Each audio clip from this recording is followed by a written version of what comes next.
By morning, reality intrudes the way it always does, quietly, without asking permission. The Empire does not wake to drums of war. It wakes to Velgrynd, an impossible presence standing beside the Emperor, undeniable and unexplained. And that, to the Imperial Court, is a far greater problem than any enemy fleet. They gather early, too early, faces tight with calculation, not fear. Fear would be honest. This is politics. This is damage control. Because a being like her cannot simply exist without a label. Power demands a name, a role, a justification that fits neatly into the Empire's fragile logic. She cannot be presented as a lover. That would fracture legitimacy overnight. An attendant would be laughable. A guard would invite whispers, her foreign beauty too striking, too memorable. Every option creates instability. Every explanation collapses under scrutiny.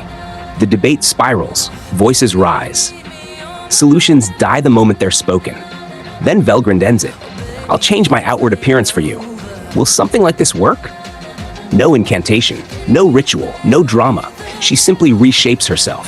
Dark hair spills where silver once fell. Eyes deepen, skin warms, features soften. Not diminished, just acceptable, safe. She doesn't just alter her body.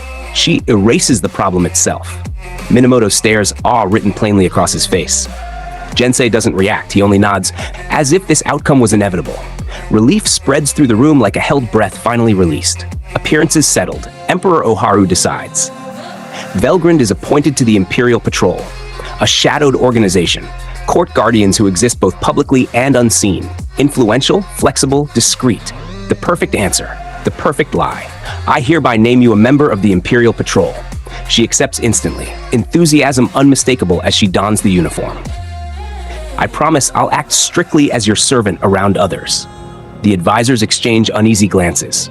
No one says it out loud, but everyone feels it.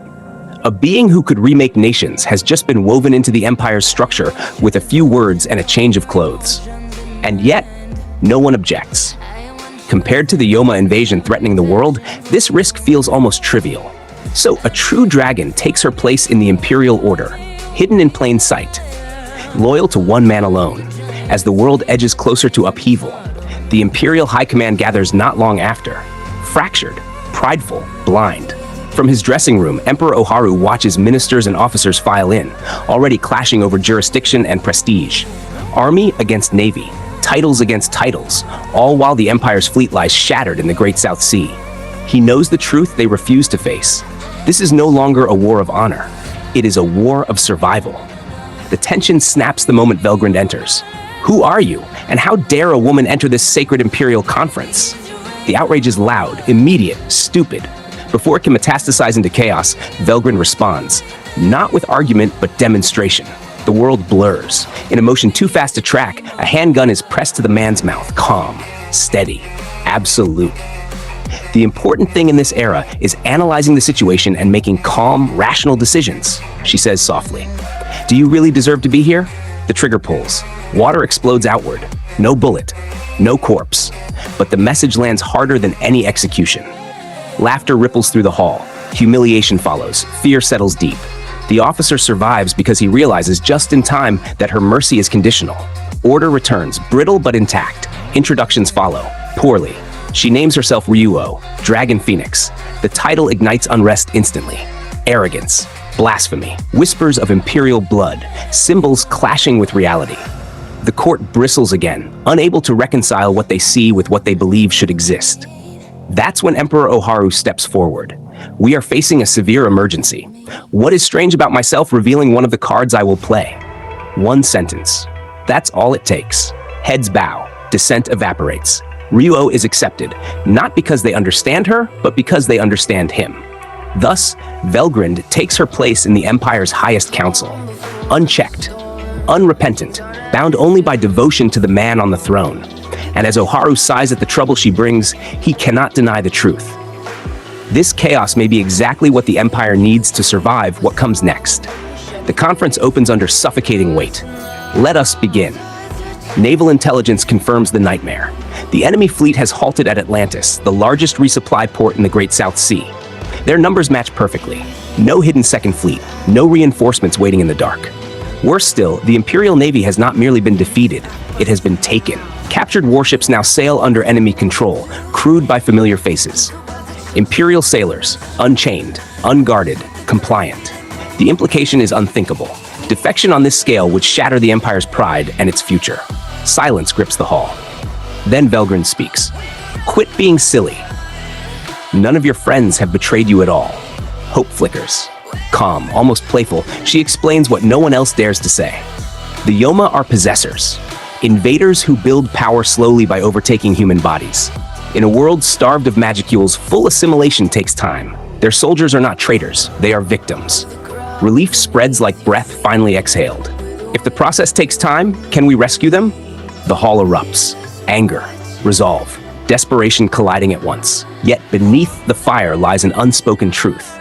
Any rescue means striking an enemy who now wields their own stolen strength. The strategy collapses under the weight of numbers. The Empire has nothing left to throw into the sea. What remains could barely form a single fleet. Sending even that would mean abandoning homeland defense. A rescue mission edges towards suicide. Calls for global unity follow. Treaties, alliances, useless words. Governments may agree, but militaries are already unraveling. Fear turns inward. Suspicion poisons trust. What if the enemy is already among us? Accusations flare. Army against navy, loyalty questioned. The conference teeters on self-destruction, until Emperor Oharu reins it in. Then Velgrynd speaks again. If there were any here, she says calmly, I would have told you all long ago. Certainty replaces panic. She explains the enemy at last. Not shapeshifters, possessors. Mystics who cannot survive without human hosts. Until assimilation is complete, they are unstable, detectable, unable to blend in. Worse creatures emerge only after full transformation. At that point, they are no longer human at all. The hierarchy unfolds. Privates, mindless followers, Tenyo-class threats, Kiryu-class commanders. Deadly, but not invincible. Even Gensei can beat someone at that level. Doubt gives way to resolve. Gensei feels it, the warmth of the reforged blade at his side. Fear, not power, is what truly loses battles. Velgrynd seals it with a promise that stills the room. Not that we'd lose. Not while I'm here. The conference shifts from strategy to existential dread. Generals, high-tier beings whose power strains the limits of the world, each capable of summoning tens of thousands. Faces blanch. The question finally breaks the silence. Can even Ryuo win? Her response is dismissive, almost amused. The only mystic who could beat me, maybe, is Feldway, their king. The name alone silences the room. A being spoken of like a distant inconvenience. Desperation follows. Will she take the battlefield herself? No. I've only got one body. The refusal lands harder than any doom. She will not be their crutch. A nation that relies on salvation from above is already dead, but she does not abandon them. I promise you that I will keep His Majesty protected, so you guys just try as hard as you can. Not comfort, a challenge. Stand, fight, prove your resolve. In that moment, the Empire understands. Salvation will not come as a miracle. It will come through courage, under the watchful shadow of a dragon who refuses to fight their battles for them.